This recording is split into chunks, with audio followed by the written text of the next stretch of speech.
الشيطان الرجيم بسم الله الرحمن الرحيم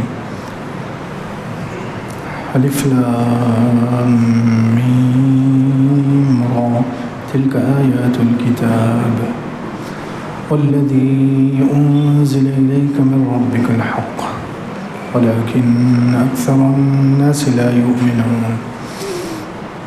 الله الذي رفع السماوات بغير عمد ترونها ثم استوى على العرش وسخر الشمس والقمر كل يجري لأجل مسمى يدبر الأمر يفصل الآيات لعلكم بلقاء ربكم توقنون وهو الذي مد الأرض وجعل فيها رواسي وأنهارا ومن كل الثمرات جعل فيها زوجين اثنين يغشي الليل النهار إن في ذلك لآيات لقوم يتفكرون. آج کا درس سورہ رعد کی آیت نمبر 1 سے شروع ہو رہا ہے. پچھلے ہفتے الحمدللہ سورہ یوسف مکمل ہو چکی ہے. اب یہ سورہ رعد ہے. سورہ رعد بعض مفسرین کہتے ہیں کہ مکہ مکرمہ میں نازل ہوئی، بعض کہتے ہیں کہ مدینہ منورہ میں نازل ہوئی، اور بعض کہتے ہیں کہ اس کی کچھ آیتیں مکہ میں نازل ہوئی اور کچھ مدینہ منورہ میں نازل ہوئی. اس صورت کا پچھلی صورتوں سے ربط اور تعلق اور جوڑ کیا ہے؟ پچھلی جو 3 صورتیں ہیں، سورہ یونس، سورہ ہود اور سورہ یوسف، ان 3 صورتوں میں کیا بیان ہوا تھا؟ سورہ یونس میں اللہ تعالیٰ نے بیان کیا تھا کہ موسیٰ علیہ السلام پر ایمان لانے والے تھوڑے تھے اور وہ خوف کی زندگی گزار رہے تھے. فما آمن لموسیٰ الا ذریۃ من قومہ علی خوف من فرعون وملئہم ان یفتنہم، کہ موسیٰ علیہ السلام پر ایمان نہیں لائے مگر ان کے خاندان کے کچھ لوگ، علی خوف من فرعون وملئہم، فرعون اور اس کے سرداروں کے ڈر سے کہ کہیں وہ ان کو فتنے میں مبتلا نہ کر دے. تو سورہ یونس میں یہ تھا کہ مومنین ڈرے ہوئے ہیں. سورہ ہود میں یہ تھا کہ مومنین کو ستایا جا رہا ہے، نبیوں کے ماننے والے جتنے بھی ہیں ان کو مارا گیا، ستایا گیا، تکلیفیں پہنچائی گئی، ہر طرح کے وہ حالات میں رہے. نوح علیہ السلام کو لے لو، ہود علیہ السلام کو لے لو، صالح علیہ السلام کو لے لو، لوط علیہ السلام کو لے لو، یا شعیب علیہ السلام کو لے لو. یہ سب کے واقعات بیان کیے گئے سورہ ہود میں.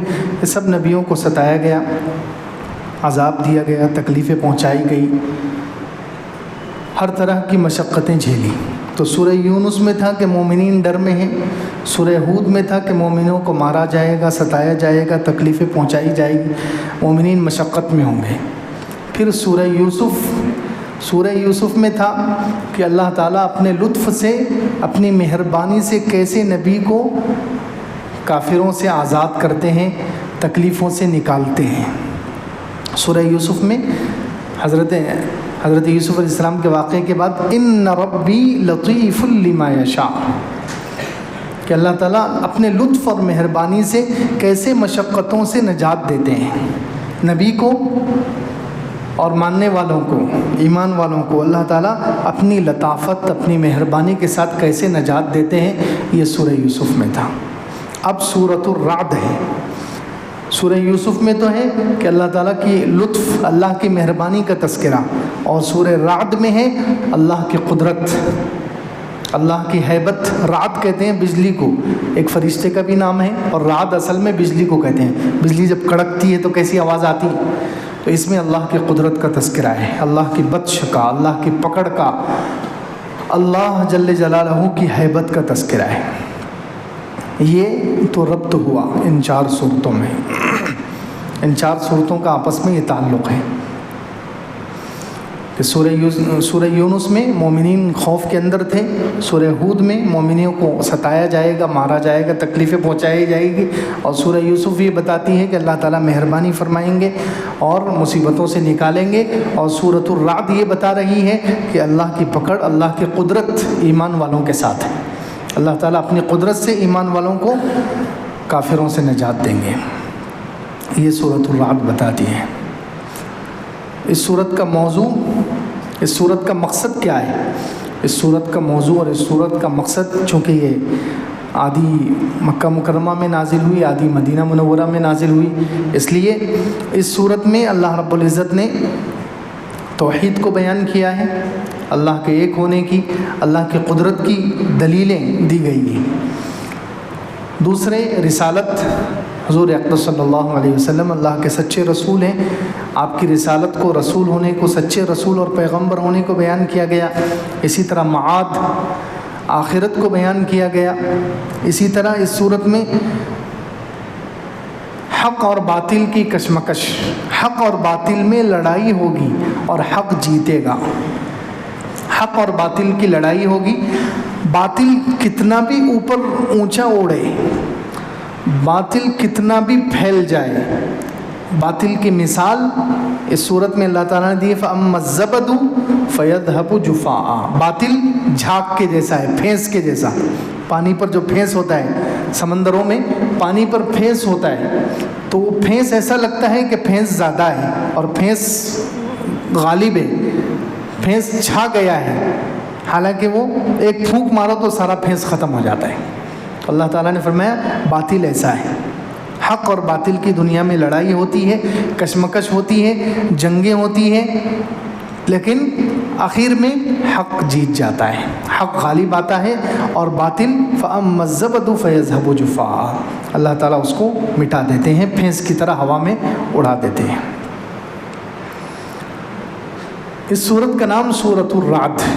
قرآن دیکھو، قرآن کے اندر بھی 2 چیزیں ہیں اور رعد کے اندر بھی 2 چیزیں ہیں، قرآن کے اندر بھی 2 چیزیں ہیں کہ قرآن کچھ لوگوں کے لیے ہدایت ہے، رحمت ہے ایمان والوں کے لیے، اور کافروں کے لیے گمراہی کا ذریعہ ہے۔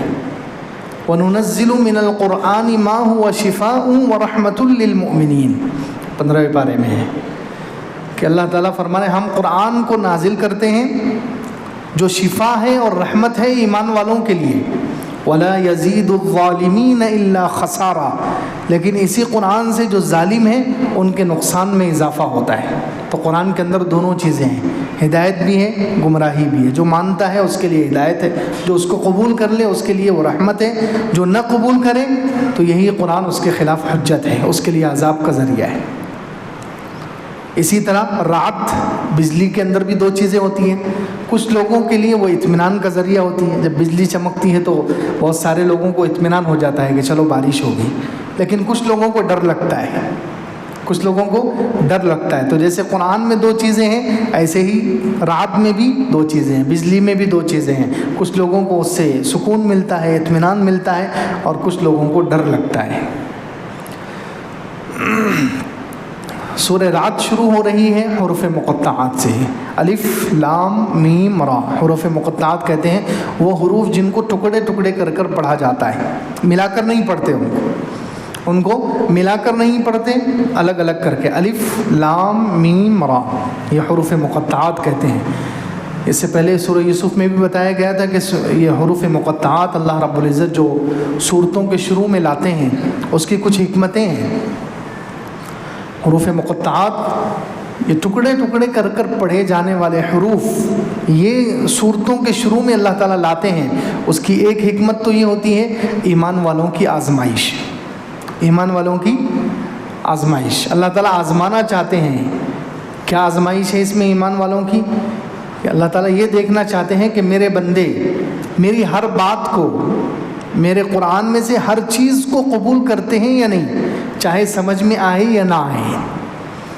سمجھ میں آنے والی چیز کو بھی قبول کرنا ہے کہ یہ اللہ کا کلام ہے، اور جو سمجھ میں نہیں آ رہا ہے، جس کا معنی اور مطلب نہیں بتایا گیا، اس کو بھی قبول کرنا ہے کہ یہ اللہ کی طرف سے۔ جیسے یہ حروف مقطعات جو ہوتے ہیں، ان کا ترجمہ کسی کو نہیں معلوم، اللہ ہی بہتر جانتا ہے۔ الف لام میم را، الف لام میم، کاف ہا یا عین صاد، حامیم، قاف، طٰہٰ، یاسین، یہ حروف مقطعات ہیں، ان کا مطلب کیا ہے اللہ ہی کو معلوم ہے۔ تو یہ آزمائش کے لیے رکھے گئے ہیں کہ جو چیزیں تمہارے سمجھ میں آ رہی ہیں اسے بھی قبول کرو کہ یہ میرے رب کا کلام ہے، اور جو نہیں سمجھ میں آتا ہے اسے بھی قبول کرو کہ یہ میرے رب کا کلام ہے، ہمارا اس پر ایمان ہے۔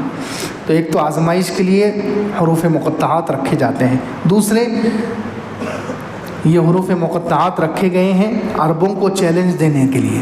اس زمانے میں جو عرب تھے، کفار مکہ تھے، ان کو چیلنج دینے کے لیے یہ رکھے گئے ہیں کہ دیکھو یہ الف لام میم را، یہ وہی حروف ہیں جن کو تم آپس کی بول چال میں استعمال کرتے ہو، یہ وہی حروف ہیں، الف لام میم را، یہ وہی حروف ہیں جو دن بھر تم اپنی زندگی میں بولتے ہو، لیکن ان حروف سے تم ایسا کلام بنا سکتے ہو جیسے اللہ نے بنایا ہے؟ نہیں بنا سکتے۔ یہ عربوں کو اللہ تعالیٰ نے ان حروف کے ذریعے سے چیلنج دیا ہے کہ تم اس طریقے سے جوڑ کر بتاؤ، حروف کو جوڑو اور قرآن کے جیسا کلام بناؤ، یا قرآن کے جیسا کم سے کم جو شروع کا جو حصہ ہے حروف مقطعات، ایسا ہی کچھ جوڑ کے بتا دو۔ کفار مکہ میں کسی نے یہ کام نہیں کوئی یہ کام نہیں کر سکا۔ کتنا اللہ رب العزت نے جو حروف بھی جوڑے ہیں، سبحان اللہ سبحان اللہ، کہ ان کو پڑھتے وقت طرز بھی نکلتی ہے، مزہ بھی آتا ہے، سمجھ میں نہیں آتا لیکن مزہ آتا ہے۔ الف لام میم را، ایسا نہیں لگتا کہ یہ کوئی نعوذ باللہ بیکار الفاظ ہیں، ایسا بالکل محسوس نہیں ہوتا۔ اس کو سنو، اس کے سننے میں بھی ایک جاذبیت اور ایک کشش معلوم ہوتی ہے۔ تو اللہ رب العزت نے یہ عربوں کو چیلنج دینے کے لیے رکھا ہے، یا بعض مفسرین کہتے ہیں کہ یہ عاجزی پیدا کرنے کے لیے ہے، یہ مسلمانوں کے اندر عاجزی پیدا کرنے کے لیے حروف رکھے گئے ہیں کہ کوئی بھی سورت شروع کر رہے ہو، اس کے شروع میں حروف مقطعات آ جاتے ہیں تو بڑے سے بڑا مفسر ہوگا، بڑے سے بڑا عالم ہوگا، بڑے سے بڑا خطیب ہوگا، وہ یہاں پر اپنے گھٹنے ٹیک دے گا کہ اس کا معنی مجھے نہیں معلوم، اللہ ہی کو معلوم ہے، تاکہ انسان اپنی حد میں رہے، اپنی لیمٹ میں رہے۔ یہ نہیں کہ میں تو بہت بڑا مفسر بن گیا ہوں تو مجھے تو سب کچھ آتا ہے، یہ کسی کے اندر گھمنڈ پیدا نہ ہو جائے۔ اس لیے یہ حروف رکھے گئے ہیں کہ دیکھو سورتوں کے شروع میں جو حروف ہیں ان کا ہی مطلب تمہیں نہیں معلوم ہے، جب تک کہ اللہ کی طرف سے تمہیں بتایا نہ جائے، اللہ کی طرف سے علم نہ دیا جائے۔ تو فرمایا الف لام میم را، واللہ اعلم بمراد، اس کی مراد اللہ ہی کو معلوم ہے۔ تلک آیات الکتاب، یہ اللہ کی طرف سے اتری ہوئی کتاب کی آیتیں ہیں۔ یہ قرآن پہلے بھی اس سورت کے سورہ یوسف کے آخر میں بھی کہا گیا تھا کہ یہ قرآن ما کان حدیثا یفترا، قرآن گھڑا ہوا نہیں ہے، کسی نے اپنے دل سے بنا لیا ہو، دل سے گھڑ لیا ہو، ایسا نہیں ہے۔ تو یہاں بھی کہا تلک آیات الکتاب، یہ اللہ کی طرف سے اتری ہوئی کتاب کی آیتیں ہیں۔ والذی انزل الیک من ربک الحق، اور جو آپ کی طرف اتارا گیا ہے آپ کے رب کی طرف سے وہ حق ہے۔ جو قرآن اتارا گیا، جو حضور صلی اللہ علیہ وسلم پر جو دین اتارا گیا، یہ حق ہے۔ اب کس نے اتارا ہے؟ اللہ تعالیٰ نے لفظ استعمال کیا اپنے ناموں میں سے ایک نام رب، والذی انزل الیک، جو آپ کی طرف اتارا گیا، من ربک، آپ کے رب کی طرف سے۔ دوسرے بھی اللہ تعالیٰ کے 99 نام ہیں اور بھی ہزاروں نام ہیں، یہاں رب ہی کیوں؟ یہاں اللہ تعالیٰ نے رب ہی کیوں استعمال کیا؟ مفسرین اس کی حکمت بیان کرتے ہیں کہ رب اللہ تعالیٰ نے اس لیے استعمال کیا، اللہ تعالیٰ یہ بتانا چاہتے ہیں کہ رب کا مطلب ہے پالنے والا۔ رب کا مطلب کیا ہے؟ پالنے والا۔ تو جیسے اللہ رب العزت انسانوں کے جسم کو پالتے ہیں، ایسے ہی روح کو بھی پالتے ہیں۔ جسم کے لیے اللہ نے غذا کا انتظام کیا ہے، تو روح کے لیے بھی اللہ تعالیٰ نے آسمانوں سے کتاب اتار کر روح کی غذا کا انتظام کیا ہے۔ اس لیے رب کا لفظ استعمال کیا گیا کہ اللہ کا جو یہ کلام ہے یہ روح کی غذا ہے، کیونکہ رب نے اتارا ہے۔ جیسے اللہ ہمارے جسم کی تربیت کا، جسم کی پرورش کا، جسم کی غذا کا اللہ تعالیٰ انتظام کرتے ہیں، جسم کو بھوکا نہیں رکھتے، ایسے ہی اللہ رب العزت نے انسانوں کی روح کی غذا کا بھی انتظام کیا ہے۔ اللہ تعالیٰ اللہ تعالیٰ رب الاجساد بھی ہے، رب الارواح بھی ہے، جسموں کا بھی رب ہے اور روحوں کا بھی رب ہے۔ وہ سارے لوگ سمجھتے ہیں کہ ہم اگر یہ نہ ہو تو ہم کیا ہوگا، یہ نہ ہو تو ہم کہاں جائیں گے، ہم گمراہ ہو جائیں گے۔ نہیں، اللہ پر بھروسہ رکھنا چاہیے انسان کو، کوئی ہو نہ ہو، جیسے اللہ رب العزت ہمیں موت تک غذا دیتے رہیں گے جسم کے لیے، ایسے ہی روح کے لیے بھی اللہ تعالیٰ کوئی نہ کوئی نظام چلاتے رہیں گے۔ جسم کی غذا کے لیے جیسے اللہ تعالیٰ انتظام کرتے ہیں، ایسے ہی روح کی غذا کے لیے بھی اللہ تعالیٰ انتظام کرتے رہیں گے انسانوں کی روح کی تربیت کے لیے۔ تو فرمایا والذی انزل الیک من ربک الحق، جو نازل کیا گیا ہے آپ کی طرف، آپ کی رب کی طرف سے، الحق وہ حق ہے، ولیکن اکثر الناس لا یؤمنون، لیکن اکثر لوگ اس سے نہیں مانتے، اکثر لوگ اس پر ایمان نہیں لاتے۔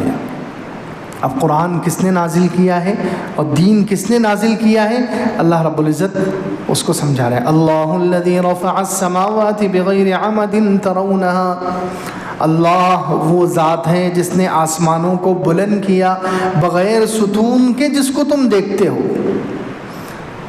اللہ وہ ذات ہے جس نے اتنے بڑے رفع السماوات بغیر عمد، آسمانوں کو بلند کیا ہے بغیر ستون کے۔ آسمانوں کو اونچا کیا، اتنی بڑی عمارت دنیا میں ہم دیکھتے ہیں، کوئی ایک مسجد بن جاتی ہے، بہت ساری عمارتیں ایسی بن جاتی ہیں جس میں ستون نہ ہو بیچ میں، تو انسان کو حیرت ہوتی ہے، ہوتی نہیں ہوتی؟ بہت ساری مسجدیں آج کل ایسی بن چکی ہیں دنیا میں کہ جو بغیر بیچ میں اس کو کوئی پلر نہیں ہے، بیچ میں کوئی اس کو ستون نہیں ہے، کھمبا نہیں ہے، تو انسان دیکھ کر حیران ہوتا ہے کہ اتنی بڑی مسجد ہے، اتنی بڑی بلڈنگ عمارت ہے، درمیان میں کوئی ستون نہیں ہے، حالانکہ اس کو آزو بازو دیواریں تو ہوتی ہیں، آزو بازو چاروں طرف دیواریں ہوتی ہیں، صرف بیچ میں ستون نہیں ہوتا، تو انسان حیران ہوتا ہے۔ تو انسان کبھی آسمان پر بھی غور کر لے، اللہ رب العزت نے اتنا بڑا آسمان، اتنی بڑی چھت کھڑی کی ہے، اور بغیر عمد ترونہا، بغیر ستون کے اس کو تم دیکھتے ہو۔ ایک مطلب تو یہ ہے کہ بغیر ستون کے اللہ نے آسمان بنایا ہے، اس کا کوئی نیچے سے کوئی ستون نہیں ہے، کوئی دیواریں نہیں ہے، کوئی پلر نہیں ہے جس پر یہ آسمان کھڑا ہوا ہو۔ بعض مفسرین نے اس کا ایک مطلب یہ بیان کیا ہے، رفع السماوات، آسمانوں کو اس نے بلند کیا، بغیر عمد، بغیر ستون کے، ترونہا، اس ستون کو تم نہیں دیکھ سکتے۔ یہ یعنی کیا مطلب؟ آسمانوں کے ستون تو ہیں لیکن انسانوں کو نظر نہیں آتے۔ ابن عباس رضی اللہ عنہ اور کچھ صحابہ کرام کا یہ قول ہے کہ آسمانوں کے ستون تو ہیں لیکن وہ نظر نہیں آتے۔ یہ بھی بہت بڑی بات ہے۔ ستون تو اللہ تعالیٰ نے ایسی قدرتی ستون ہے، وہ نہ نظر آنے والے، انسانوں کی آنکھوں سے اوجھل ہیں، لیکن یہ بھی کوئی معمولی بات نہیں ہے۔ کتنی بڑی چیز، کتنی بڑی اللہ رب العزت کی قدرت کی نشانی ہے، اور ایسی اللہ تعالیٰ نے مثال دی ہے آسمانوں کی کہ جس کو ہر انسان سمجھ سکتا ہے۔ اللہ کی قدرت کے لیے، اللہ کے وجود کے لیے اللہ تعالیٰ نے مثال ایسی دی ہے، ہر آسمان ہر جگہ موجود ہے۔ آسمان کسی بھی جنگل میں چلے جاؤ، دیہات میں چلے جاؤ، دنیا کے کسی کونے میں چلے جاؤ، جاہل سے جاہل آدمی آسمان کو دیکھ سکتا ہے۔ آسمان کو دیکھنے کے لیے آپ کو کوئی ڈگری نہیں چاہیے۔ ڈگری چاہیے کہ آپ ایم اے ہونا ضروری ہے، بی اے ہونا ضروری ہے، ڈاکٹر ہونا ضروری ہے، عالم ہونا ضروری ہے، تو ہی آپ کو آسمان نظر آئے گا، ایسا ہے؟ اللہ تعالیٰ نے کتنی سمپل مثال دی ہے، آسمان ہر ایک کو نظر آتا ہے۔ اللہ کے موجود ہونے کی اور اللہ کے قادر ہونے کی اللہ رب العزت نے اپنی قدرت کی دلیل دی ہے آسمان۔ ہر جاہل سے جاہل، ان پڑھ سے ان پڑھ انسان آسمان کو دیکھ سکتا ہے اور سوچ سکتا ہے۔ کتنی پیاری اور کتنی آسان مثال دی ہے اللہ رب العزت نے کہ جس کو دیکھنے کے لیے انسان کو کوئی علم نہیں چاہیے، کوئی سند نہیں چاہیے، کوئی ڈگری نہیں چاہیے۔ تو اس لیے کہا اللہ الذی رفع السماوات بغیر عمد ترونہا، اللہ وہ ذات ہے جس نے آسمانوں کو اونچا کیا ہے، بغیر عمد، بغیر ستون کے، ترونہا، تم اس کو دیکھتے ہو۔ ثم استوى علی العرش، پھر اللہ رب العزت عرش پر مستوی ہوا جیسے اللہ کی شان ہے۔ وسخر الشمس والقمر، اور سورج اور چاند کو اللہ نے مسخر کر دیا، تابع کر دیا۔ کل یجری لاجل مسمى، ہر ایک وقت معین کے لیے چل رہا ہے، سورج اور چاند اور یہ دنیا کا نظام ایک مقررہ وقت کے لیے چل رہا ہے۔ اب سورج، کیونکہ اس زمانے میں بھی اور آج کے زمانے میں بھی کچھ لوگ ایسے ہیں جو سورج اور چاند کو خدا مانتے ہیں، جو سورج اور چاند کی پرستش کرتے ہیں، سورج اور چاند کو نعوذ باللہ وہ معبود سمجھتے ہیں، تو اللہ رب العزت نے ان کا توڑ کیا ہے۔ اللہ رب العزت نے ان کو جواب دیا ہے کہ ارے تم سورج اور چاند کو اپنا معبود سمجھ رہے ہو، الہ سمجھ رہے ہو، اس کو اللہ سمجھ رہے ہو، حالانکہ یہ سورج اور چاند یہ خود اللہ رب العزت کے حکم کے سامنے بے بس ہے۔ یہ سورج اور چاند معبود کیا بنیں گے؟ یہ تو خود اللہ کے اشاروں پر چلتے ہیں۔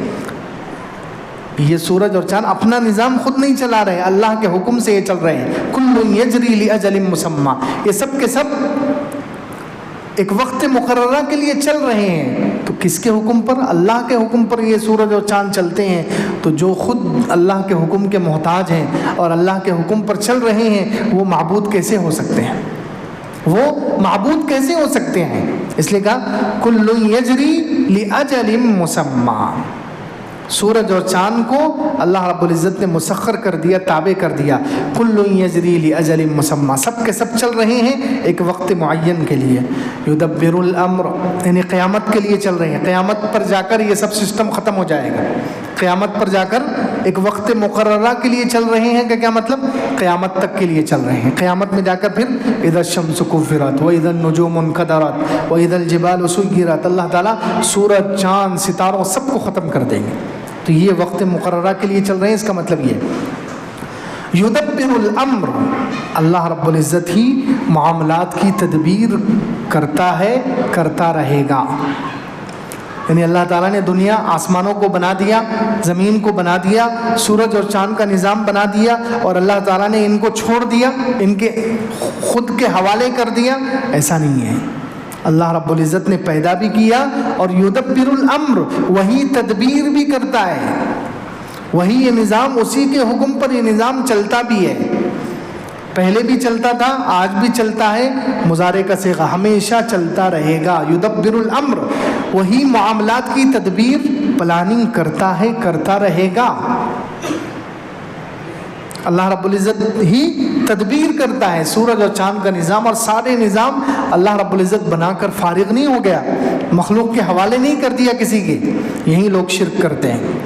شاہ ولی اللہ محدث دہلوی رحمۃ اللہ علیہ نے لکھا کہ انسان اللہ تعالیٰ کو واجب الوجود تو مانتے ہیں، اللہ کو ایک مانتے ہیں، اور سارے ہی انسان جو بھی کسی خدا کو مانتے ہیں وہ کہ اللہ ایک ہے بنانے والا، بنانے والے کو مانتے ہیں، اس کو واجب الوجود مانتے ہیں کہ وہ خود سے ہے اور وہ پیدا کرنے والا ہے۔ لیکن شرک کہاں کرتے ہیں؟ وہ تدبیر میں شرک کرتے ہیں، پلاننگ میں، کہ اللہ رب العزت نے بنا تو دیا ہے، لیکن بنا کر اللہ تعالیٰ نے یہ سسٹم فلاں کے حوالے کر دیا ہے۔ کافر لوگ کہتے ہیں فلاں مورتی کے حوالے یہ کام کر دیا بارش کا، فلاں کے لیے غلے کا کام حوالے کر دیا، فلاں کے ہاتھ میں اولاد دینا دے دیا، فلاں کے ہاتھ میں مشکلوں سے نکالنا دے دیا، فلاں کے ہاتھ میں یہ کام دے دیا، یہ کہہ کر وہ شرک کرتے ہیں تدبیر میں۔ کہے میں شرک کرتے ہیں انسان، تدبیر میں شرک کرتے ہیں۔ یعنی اللہ تعالیٰ نے بنایا تو اللہ ہی نے ہے، خالق تو اللہ ہی ہے، لیکن بنانے کے بعد اللہ رب العزت نے کام تقسیم کر دیے ہیں، فلاں دیوی کے پاس، فلاں دیوتا کے پاس، فلاں اپنے نیک بندے کے پاس، فلاں نبی کے پاس نہیں۔ اللہ رب العزت کرے یدبر الامر، اللہ ہی کے ہاتھ میں ہے تدبیر کرنا، پلاننگ اور چلانا۔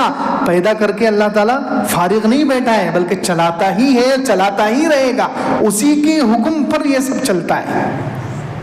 یدبر الامر، وہ معاملات کی تدبیر کرتا ہے، کرتا رہے گا۔ یعنی سارے کام جو انجام پاتے ہیں، چھوٹا کام ہو یا بڑا کام ہو، ذرے کے برابر ہو یا پہاڑ کے برابر ہو، دنیا میں ہر چھوٹا اور بڑا کام اللہ کی تدبیر سے، اللہ کی پلاننگ سے، اللہ کے حکم سے انجام پاتا ہے۔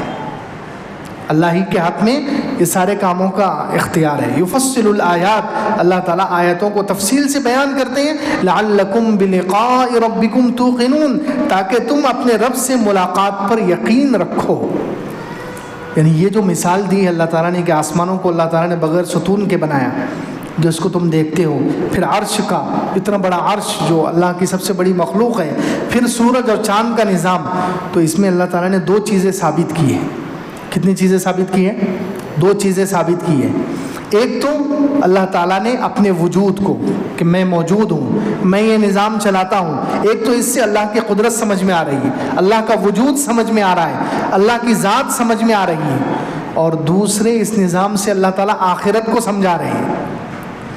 دوسرے یہ نظام سے اللہ تعالیٰ کیا سمجھا رہے ہیں؟ آخرت سمجھا رہے ہیں کہ اتنا بڑا آسمان اللہ نے بنایا، سورج اور چاند اللہ نے بنائے، اس کے یعنی کہ ایک تو کھلا اشارہ جو اس آیت سے نکلتا ہے وہ اللہ کی قدرت کا ہے کہ اللہ تعالیٰ موجود ہے، اللہ تعالیٰ کی ذات ہی یہ سارے کام چلاتی ہے، سارا نظام اللہ ہی چلاتا ہے۔ تو یہ کھلی ہوئی بات اس آیت سے، یہ کھلا ہوا میسج اس آیت کا یہ ہے، لیکن ایک بیک میسج ہے، چھپا ہوا میسج ہے۔ چھپا ہوا میسج کیا ہے؟ لعلکم بلقاء ربکم توقنون، کہ جیسے اتنا بڑا نظام اللہ تعالیٰ نے بیکار نہیں بنایا، سورج اور چاند ایسا نہیں ہے کہ بیکار ہی پیدا ہوئے ہوں، آسمانوں کو بیکار ہی پیدا کیا گیا ہو، جب اتنا بڑا نظام اللہ نے بنایا ان کو بیکار نہیں بنایا۔ تو انسان جو سب سے اہم مخلوق ہے، انسان جو سب سے اہم مخلوق ہے، اشرف المخلوق ہے، جس کے لیے اس کائنات کو بنایا گیا ہے، وہ کیسے بیکار ہو سکتا ہے کہ وہ بس دنیا میں پیدا ہو جائے، موج مستی کرے، کھائے پیے اور مر کر مٹی ہو جائے؟ نہیں، جیسے یہ سارا نظام اللہ تعالیٰ نے ایک حکمت کے تحت بنایا ہے، قیامت تک چلنے والا ہے، تو اسی طرح انسان کو بھی ایک حکمت اور مصلحت سے بنایا گیا ہے کہ انسان پیدا ہو، صحیح مقصد پر زندگی گزارے تو اس کو جنت ملے، اور اگر مقصد کے خلاف زندگی گزارے تو اسے جہنم ملے۔